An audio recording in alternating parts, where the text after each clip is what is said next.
Hi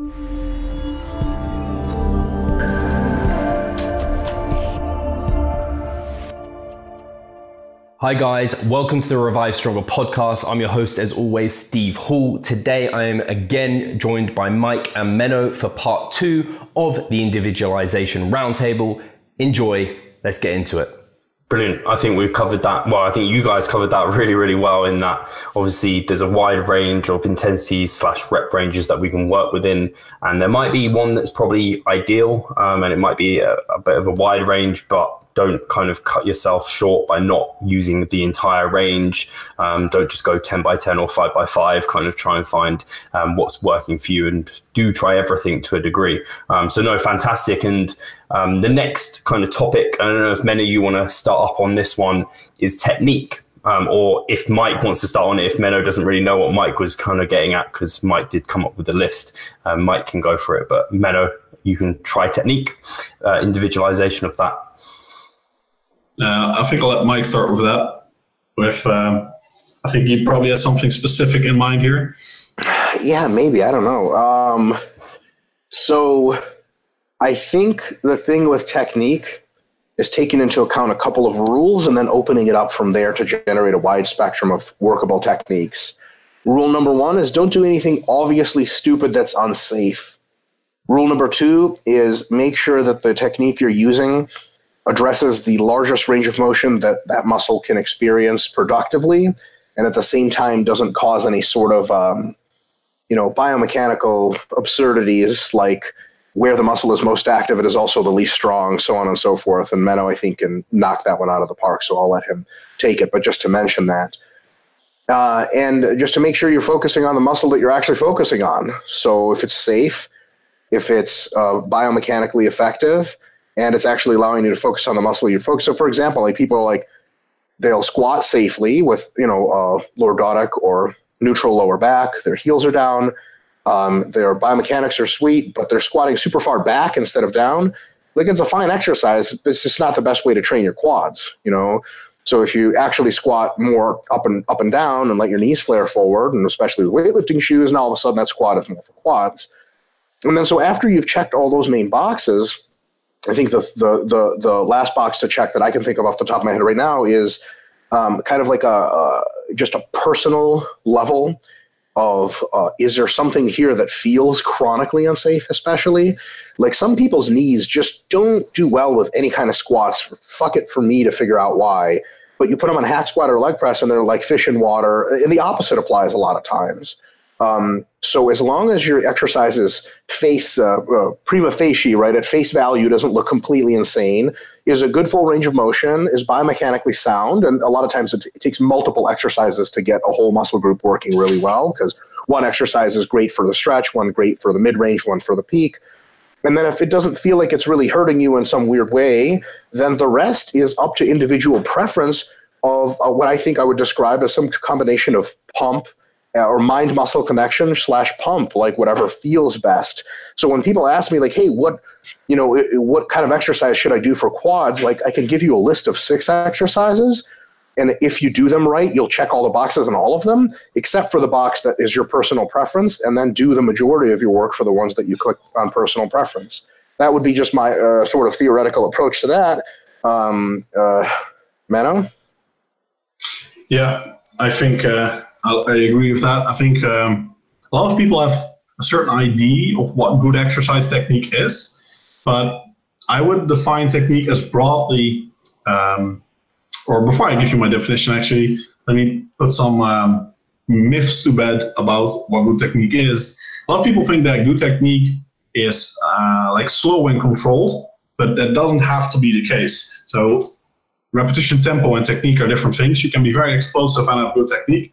And sometimes it's actually advantageous to use body momentum. Like during a lateral raise, there's a study, or at least a mathematical model, that looks at how using a little bit of momentum can actually increase muscle activation. And during a squat, helping you, momentum can help you push through the sticking point, thereby allowing you to lift greater loads, perform more work, and allow and reach higher levels of muscle activity. So momentum isn't necessarily bad. It depends on which muscle group is generating the momentum. So if you're doing like biceps curls and it turns into a reverse power clean where it's not your biceps that are doing the work, but it's your hips, which are really not going to achieve any considerable muscle stimulation or muscle growth from that movement, then the momentum is bad. But if it comes from the biceps, it's actually positive. If you're doing like a downside of super slow tempo with biceps curls is that you're going to be very limited by the sticking point, which is going to be at 90 degrees of elbow flexion, because the torque of gravity is highest at that point. So it's not the same thing as slow. Good technique also doesn't have to be pretty. Many people have this idea that, it looks textbook, it looks like smooth and nice. But if you look at like high-level back squatters, look at Lane Norton's back squat. That's not pretty, but it's damn effective. So some people just have a build, for example, for the squat that forces them to lean over a lot. And if that happens to achieve full range of motion, it is safe for them, it feels good, it allows them to perform enough work, then that's fine, that's good technique. So it doesn't have to be, it definitely doesn't have to be pretty. And what is good technique then? I think it is as broad as the biomechanics that allow you to reach the desired training adaptations. That's good technique, which means it is entirely goal dependent. And usually it also means it allows you to perform a movement safely and limit connective tissue stress. But even that is not necessarily true, because if you look at deadlifts, a powerlifter may want to deadlift with a rounded upper back, possibly even a flat or rounded lower back as well, because it maximizes performance. So for them, the best technique is the technique that maximizes performance because it allows them to win a competition, but it's not the safest technique. So there's also a difference there, potentially at least, between what is good technique for the deadlift for a powerlifter versus a bodybuilder, and possibly even for a powerlifter in contest versus out of contest. So the general message is you really have to forget about some universal idea of this is perfect technique. It's highly individual. It depends entirely on your goals, and it's just what is practical, what allows you to achieve the desired result. That's good technique. So it's definitely something you have to really customize to the individual in that regard. And it's more certain principles like safety that you generally want to adhere to, good muscle stimulation, using momentum only when there is good reason to use momentum, not just blindly moving the weight by whatever goes. And if you adhere to those principles, there's a wide variation of what can be good technique for certain individuals. That's great. And I think the kind of myth busting of kind of the fact that it doesn't need to look textbook is brilliant, because I think a lot of people get anxious or worried about that. Mike, do you have an additional point? No, that's a great point, especially because, man, I get a lot of hate on my lateral raises because I'm using my traps to, abduct the shoulder, which I have no idea how traps even do that. They don't cross the fucking shoulder joint. But it's just some people, I actually got feedback on my shoulder, my overhead press standing one time, because what I do is if it's standing, I tuck my chin back and I touch my clavicles. And then as I push through, I push my head through. And some guy linked a video, this instructional video by some shirtless personal trainer, fucking idiot. And he was like, this is how you're supposed to do a shoulder press. And the guy was actually arcing the press around his stationary head. And I'm like, you can't do that with 125 kilos, you dumb asshole. Your glenohumeral joint's going to pop right off. And it was just one of those things like, there is absolutely something to be said for textbook technique, but you got to apply the textbook to the real world. That is not an excuse to cheat. It is an excuse to adjust your body to realistic demands and goals of the exercise. And I have to point that part out, though. It's not an excuse to cheat. Some people will take the logic of like, there's just a set of principles, not definite rules, and you just start doing all kinds of fuckery, right? It's definitely not that. So basically, if you're doing fuckery or you're like doing some weird shit, if Menno Henselmans comes into your gym and goes, why are you doing that? You had better have some good fucking reasons. Not like, well, like kind of like, I feel it this way. Really? That's it? That's all you got? Like, you better be able to justify the biomechanics, the momentum, so on and so forth. Most people can't do that. I have every bit of patience for people that alter technique to something that looks a little interesting. They have really good reasons for it. But a lot of times, 9 times out of 10, Menno, would you say, when you see fuckery, it is fuckery. It's not some kind of more intelligent way to adapt to individual differences. Definitely, especially in an average commercial gym. And I think it's a perfect time also just to give the listeners a reminder of how important technique really is, just from a standardization point of view, because a lot of people will try manipulating their technique to, like you say, like using more momentum when it's not appropriate, to like kind of fake progression.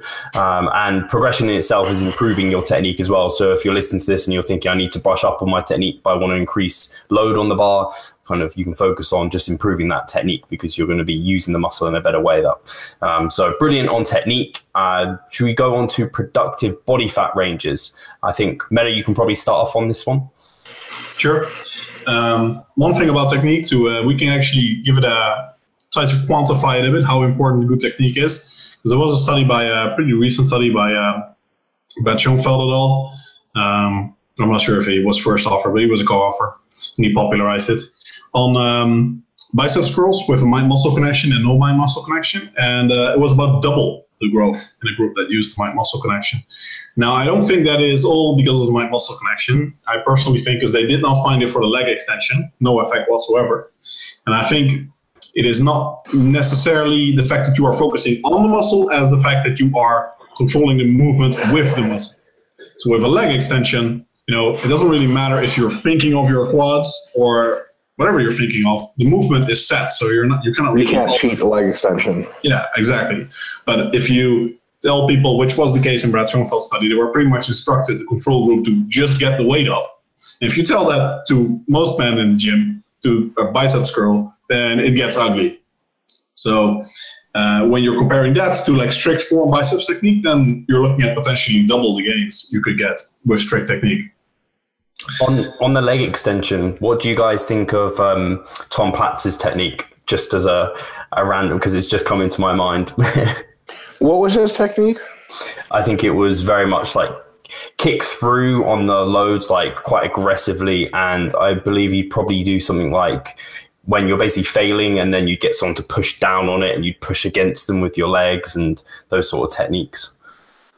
I think he has a lot of techniques that will work very well for muscle stimulation if your knees are made of titanium. Like his hack squats, plot squats, all of those things.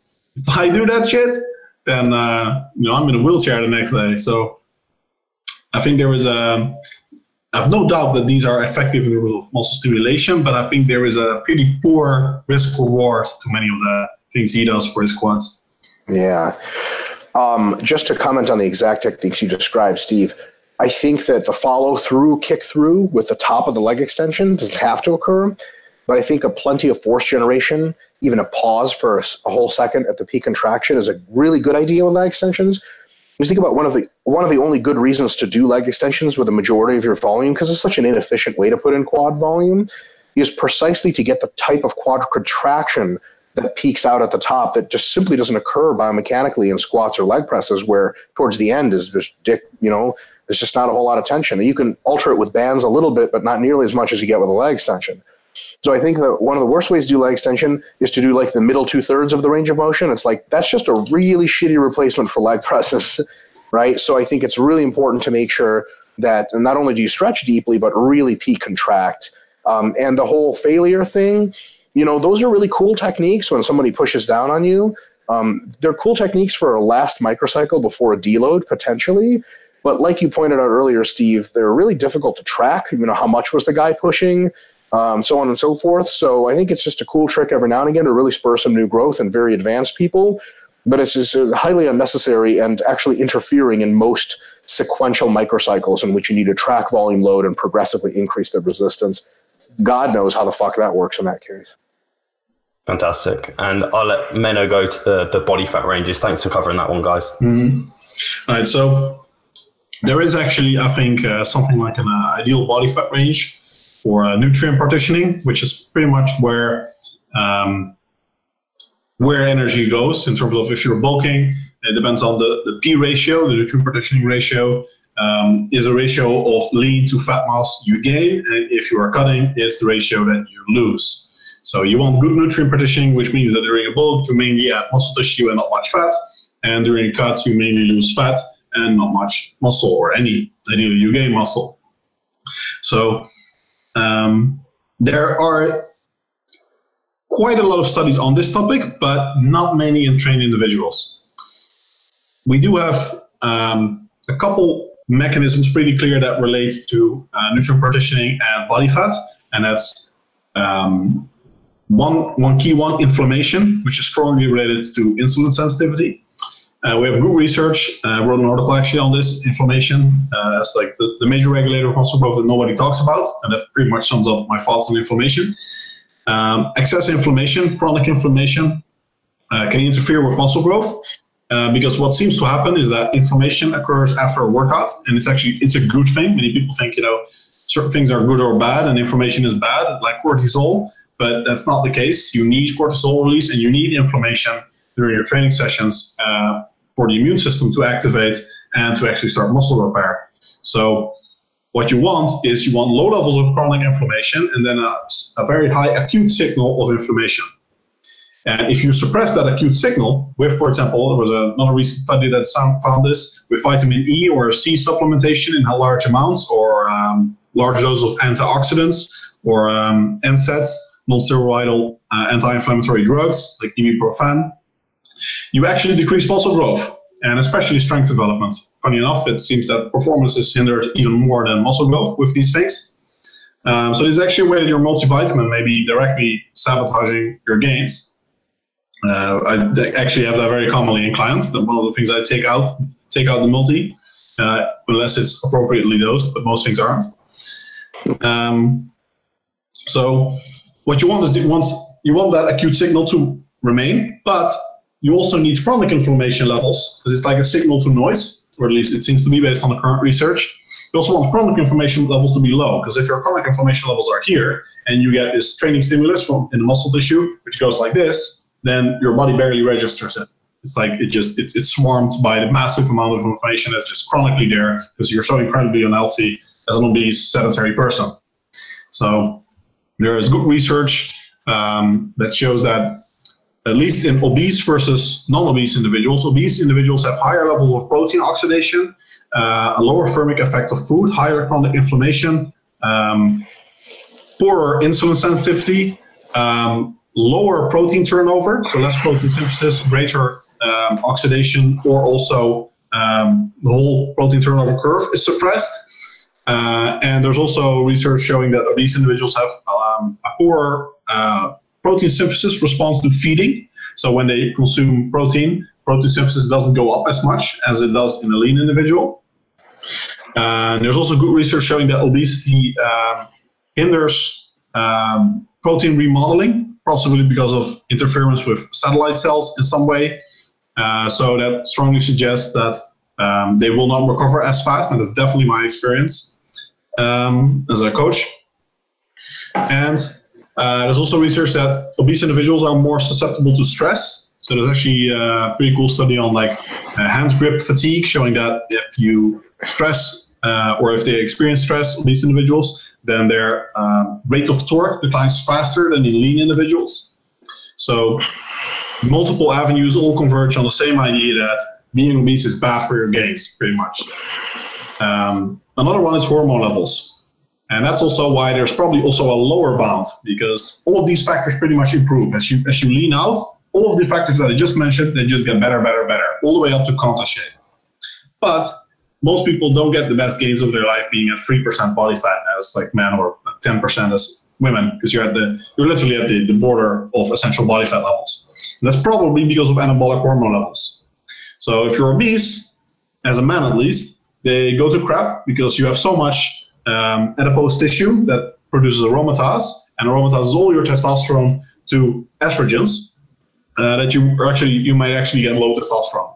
But when you get to a sufficiently lean level, and then you get even leaner, like counter shape, then your anabolic hormone levels are actually going to tank. So your growth hormone, IGF-1 in particular, and testosterone production actually going to decline. Yeah. I would just like to add, from the dark side of things, if you are administrating all of those hormones artificially, there is still something really big that's missing from contest ranges and body fat. because somebody might hear this and think, oh, well, if I'm, assisted, it doesn't matter. I can be super lean all the time. No, it doesn't work. And every single good bodybuilding coach who works with exclusively drug-using bodybuilders will tell you that if you're trying to stay too lean year-round, you're going to fuck yourself from growth. It doesn't matter what you take. So the hormonal stuff is absolutely true, but there are other factors that have either yet to be discovered or have been just not talked about, like your body's sensitivity to nutrient amounts or to its own body fat ranges that just simply are not covered by hormones whatsoever. So just to throw that in there is more support of the fact that even for people who are enhanced, the certain level of leanness is counterproductive, even if hormones are taken care of. Yeah, I expect that those factors are related to the immune system or leptin, which will both be compromised if you get super lean. But so basically, we know that there is like a low point of leanness and there's a high point, and it's definitely below being obese. The exact range remains to be determined. But if you're looking at things like fertility level and hunter-gatherer or body fat levels, which you can think of as like the natural evolutionary body fat level, it's pretty lean. And in my experience, it's also pretty lean. It depends a lot on the individual. Inter-individual variability is huge. So in general, I don't like giving ranges at all. I think this is something that just varies so much that you just have to test, look at your data to see, what is the ratio of fat to muscle that you're gaining by whatever means you're tracking that. Strength development, often you find that at a certain point of body fat, you're just adding more fat. And it becomes almost impossible to increase your calories without immediately spilling over into fat gain. That's the point where you want to start cutting again. Now, in my experience, this is very, very roughly like 9 to 15% for men. And for women, it's pretty much the low end is very clearly marked because that's when you lose your menstrual cycle, which roughly 15%, a bit higher probably for many, up to a high point. Like women have very good metabolic health and they don't have a centralized fat distribution, which is like the worst thing. The most fat you gain, like on your arms and whatnot, doesn't really have much adverse negative metabolic effects. But central fat, especially visceral fat around the organs, is incredibly inflammatory, bad for insulin sensitivity and all of the factors that I just mentioned. So another good marker you can use is when you start getting a gut. And that's probably the level where it's becoming detrimental for your metabolic health and your gains. So as like a very rough measure, I like to keep at least most natural male competitors quite lean.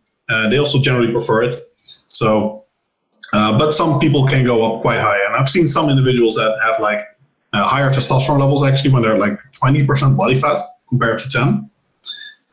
Although in research, like there's one study that actually looked at dose response of fertility. And if you extrapolate those results, the optimal fertility level is like 10.5% body fat for men, which is crazy lean. For what most people would think of as like most optimum fertility. So that's pretty much my thoughts on that topic. And I can't stress enough that for women, it's probably not as important. You just want to maintain your menstrual cycle. You don't want to get a gut and you just want to monitor your results. For men, monitoring your results is also the most important. And you don't want to get obese. You don't want to get in contest shape. In between there, it's mostly a matter of fine tuning and just monitoring your data. Really well put, Menno. Really, really enjoyed that. I don't know if you've got much to add there, Mike, or not much. I think that 10 to 15 for men and 17 to 30 for women. The reason I say 30 is that a lot of females have this really awesome quality of life / appearance / gains trade-off that occurs above 25% fat. And if you tell females that, look, it's 17 to 25%, first of all, like Menno pointed out, it's not entirely clear that there's a huge trade-off between 25 and 30%. And also, it just constrains them to this leanness that they fucking hate. It drives them wild, disordered eating, so on and so forth. So I think it's very, very good to point that out. I think that one of the biggest differences comes up if you're a regular competitor in physique sport. The top end is just never going to have to get super high because it takes so much goddamn work and time to bring it back down. If you're not a physique competitor, it's a little bit more of a personal choice how high you want it to get. I will say this. If you're a female and you want it to get much above 35, I don't think you're making very good health trade-offs or long-term gains trade-offs. I think if you're a male and you're trying to make a good argument for it going much above 20%, in most cases, not all, I think it's an uphill battle. So I think when I've had male clients be like, well, I'm at like 19%, but I want to mass again. Should I? And I'm like, you could, but like, let's not, So it's one of those things where people see the more expansive approach and they're like, oh, it's cool. It's like, yeah, but on the trade-off, it might not be that amazing. And another thing, just two things to point out. One, these are all, individual differences, super apply, and are all relative scaling. Nothing magical happens after 15%, just a little bit worse trade-off. That's it. You still gain muscle. Because people say like, well, I kept getting stronger as I went to 16, 17, 18%. No shit. You'll keep getting stronger as you go to 40 and 50%. Like, does that mean it's a good muscle fat trade-off? No, it's fucking awful because you'll have to burn that fat off and it'll warp your whole body. You'll get loose skin, never mind the health damage, so on and so forth. So I think it's important to point that out so people don't think there's these magical cutoffs and they're looking for this sort of distinct kind of situations. Fuck, I had something else to say on that note, but I forgot. God damn it, brain. Yeah, I think that's about it. It's just, fuck, it's right on the tip of my tongue. When people think that they can sort of keep going higher and higher, a lot of times, people will say, well, yeah, like if you constrain yourself to super, like between 10 and 15%, you have to like recut all the time and that wastes time massing. You're going to have to waste the same time massing anyway if you get super fat and take months of cutting to come back down to 10% or whatever. So that's not much of an argument is what I want to say. People are like, yeah, of course, if your range is between 9 and 10%, you're fucking insane. But, imagine how much weight you have to gain if you go from Menno's 9 to 15 before cutting, how much weight you have to gain to add 6% body fat. I mean, fuck. If you weigh 200 pounds or so, fuck. Like, it's a different look. It's pounds and pounds and pounds of weight. You're going to have lots of time, especially if you mass more slowly, like on the Eric Helms guidelines. It's like a year of massing or something like that. So don't worry about being like, oh, it's not enough. Like people say like it's not a big enough window to mass. Like, are you out of your fucking mind? And to those people, a lot of times it's because they're massing at 1% body weight per week. Yeah, that's also a bad idea. Yeah. The only thing I'd add is like another problem is that many people have a very screwed idea of what their body fat percentage is. And that is compounded by most commercially available and cheap body fat measurement tools, massively underestimating body fat percentage. So if you buy calipers and you just use cheap calipers with the formula that comes on the pack, or even waist circumference, or the worst are the BIA scales that you step on and tell you your body fat percentage, then you can often add just 5% to that. I've had a lot of clients. They're like, oh yeah, calipers put me at about 12%. Personally, I think I'm closer to 10. And I look at their photos and I'm like, you're overweight, dude. You're definitely over 21%. Over 21% is depending on which standards you look at, the threshold of being overweight. So, technically, you are literally overweight. You probably should cut. Yeah. So, sorry, one real quick thing. I remembered what I was going to say. Eric has pointed out something really good before where he said, don't be too hasty with this 15% top end because the data on the real negatives of being fat are from pretty much obese people. And that's definitely true. But then again, the entire concept of obesity and body fat is a spectral concept. There's not obese and not obese. It's just a spectrum. So yes, the trade-offs aren't heavily against the 15 to 20% range, but the higher you go, the 20 to 25% ranges, are you obese if you're male and athletic, muscular 23%? No, you're not obese, but you're getting to some of those downsides already. They're pretty significant. So we don't have to speak about it as obese versus not, and it's a completely different group of people. It's a spectrum, and the higher you go, like I said, if you're going beyond 20% on your mass, you got to have some good-ass reasons for that shit, and I'd love to hear them, because a lot of times they're just not very good. Yeah. Another super practical very rough but super practical guideline for men is if you flex your abs in favorable lighting in the mirror, you see no ab definition, you probably need to cut. Yep. Fantastic. And I think the only thing I personally would add there is you spoke really well to people kind of underestimating their body fat percentage. I think coming as a competitor myself, and I know a lot of competitors, they almost overestimate their body fat percentage and they get very worried about actually gaining the weight. I think likewise, that's just as bad a place to be because they don't ever actually be honest with themselves and realize that they don't feel that well. Because I know I tried to stay leaner beforehand and I definitely held back my progress. Whereas when I allowed the body fat to come up a little bit, still within like a reasonable amount, I feel much better and actually progress is better. So just talking to those people who are a bit afraid of seeing the scale and the body fat go on, if you're not competing anytime soon, so long as you're staying lean, like Menno said, and you'll be able to flex your abs in the mirror and you can still see some sort of shape, then you're okay. Let yourself kind of gain. Yeah, I think that the key message is you don't have to get fat, but you do have to gain. So, you can do like mini cuts and mini bulks and just so like 9 to 12%, go back to 9, bulk up to 12 and do it that way and stay really lean year round. But if you're just sticking with the 9% and you're just not gaining, I mean, think about it. If your weight isn't going up, how are you gaining muscle mass? It just doesn't happen. And especially, I know some of my programs are known like body recon programs, but if you're like an advanced trainee, you're not going to gain any more muscle mass unless you're bulking. Bulking is the only way you're going to put on substantial size. So for like a competitor, that's probably the case for you. And if you're just going to stick with the 9%, then you're going to stick with the 9% in terms of weight and body fat percentage, which means your muscle mass is also going nowhere. Yeah.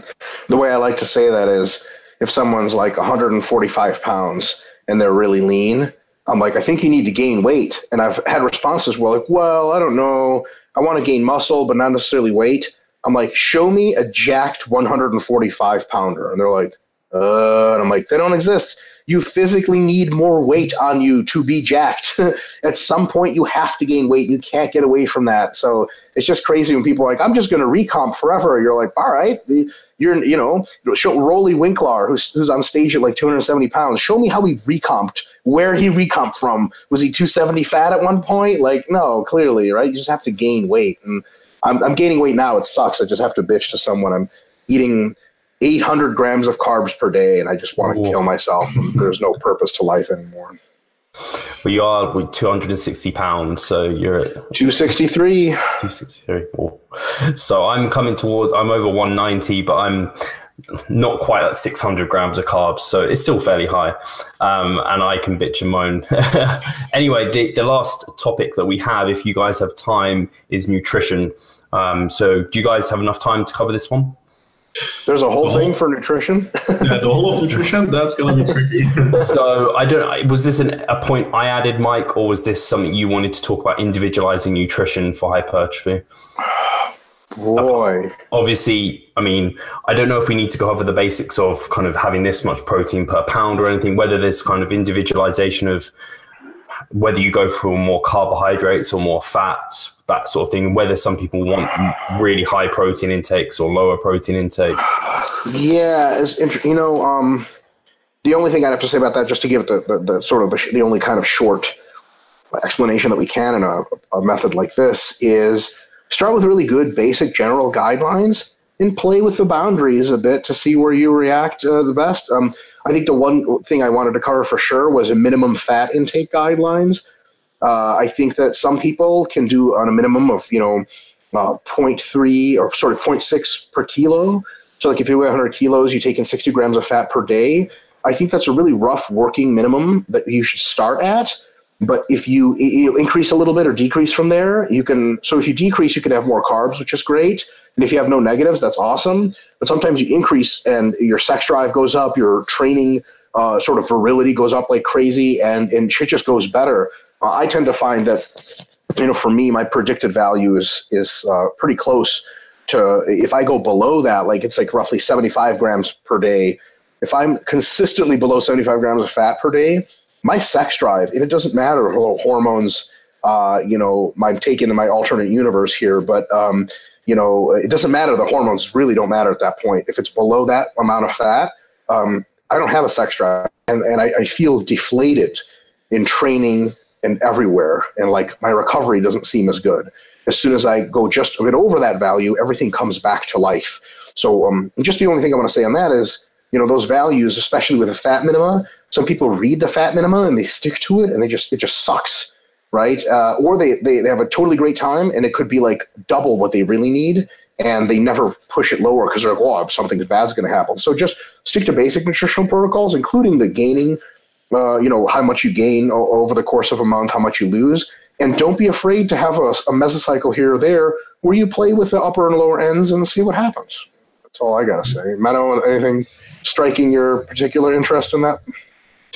Well, I think Steve should put in an affiliate link for Bulletproof Coffee right in the middle there. Boom. Done. Yeah. I think that will be perfect. But I think we should leave nutrition to another podcast, because there's like carb tolerance and stuff. There's ketogenic, whether you respond to that. I think there's quite a lot to talk about there. Okay, perfect. No, I want to thank you guys for being with me for this past hour. I'm sure all the followers really, really thank you as well. These podcasts have been going down incredibly well. You guys cover these topics in a really, really comprehensive manner. So thank you guys, and thank everyone for listening, and we will catch you soon. My pleasure. Thanks, Steve.